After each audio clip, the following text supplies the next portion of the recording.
That brings us to the Oklahoma City Thunder. I'm on fire with the alphabet in this podcast. That's 2 consecutive podcasts in a row where I'm just lights out with the alphabet. I think this is one of those teams where you can go with any sort of candidate. Anyone who thinks it should be Shai Gilgeous-Alexander, I'm writing you off. Shai Gilgeous-Alexander is already a star. It's just, he's so good. He's my pick, by the way. He would have been most improved player for me last season if he didn't get injured. Over Julius Randle, over Jeremy Grant, whoever finished the finalist there. I'm actually going, and I thought about Darius Baisley here too, because he's shown flashes of so many different things. We've yet to see him really put it together. You could go with Alexei Pokusevsky if you want. I'm going to go with Kenrich Williams. The fact that they didn't bring back Shai, the fact that they traded, they traded Hamidou Diallo for Shai, but the fact that they didn't really do anything in free agency for real. The fact that they weren't involved in any salary dumps at this point, aside from there was the Kemba Walker, Al Horford stuff, but whatever. I think they view him after what he did last season as an actual rotation player at the 3 and the 4. Shot threes well, can do some things with the ball in his hands, whether it's in transition or in the half court. And then he just gives you so much defensive portability. I'm talking someone who can legitimately defend 2, 3, or 4.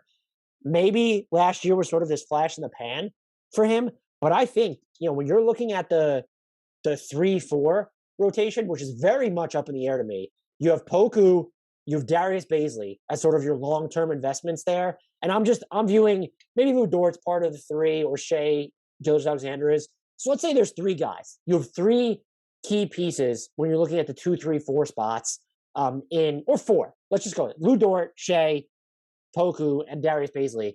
Like that's 4 guys for 3 positions, even though they can all play a bunch of different areas.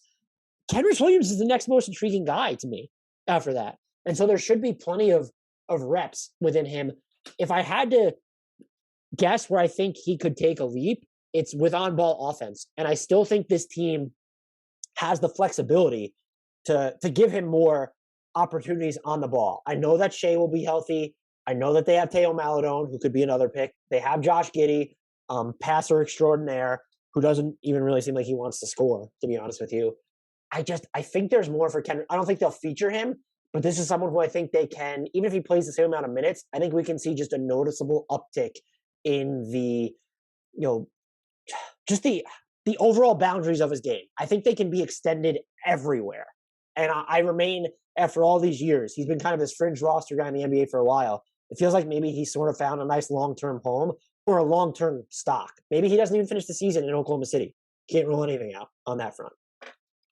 I don't see it yet from Theo Maledon, but every other candidate I'm totally on board with. I've liked Kenrich Williams' game for a long time. Would love to see him continue to expand it.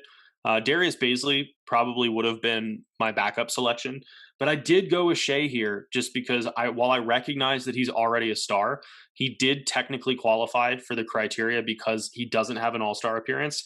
And I am similarly high on him and think that we're talking about him as an all-NBA candidate by the end of this season.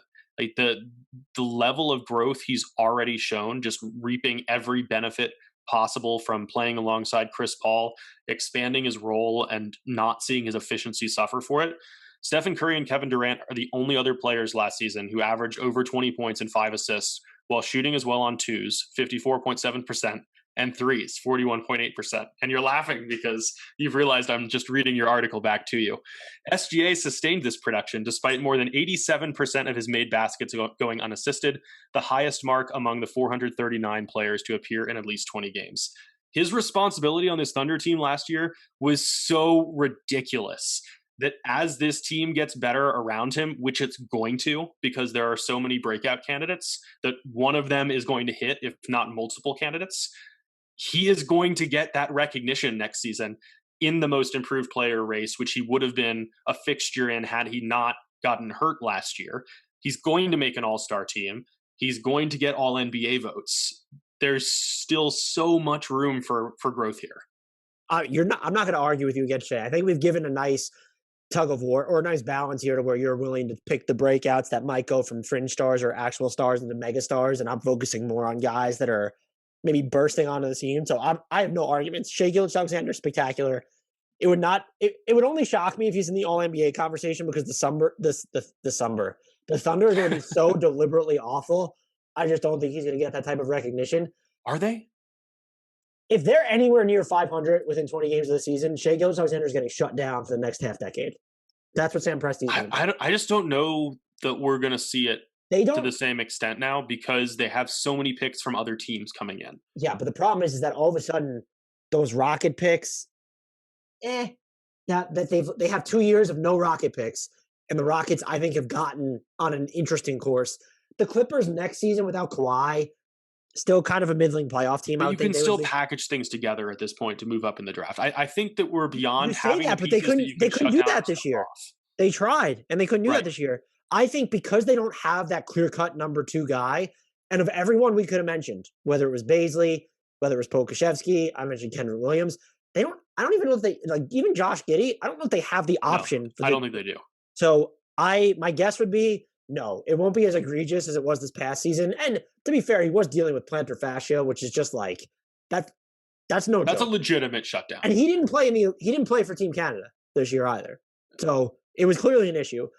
But I just don't think they're going to be good enough for him to get that. I wouldn't surprise. He already had the statistical credentials to enter that conversation, though.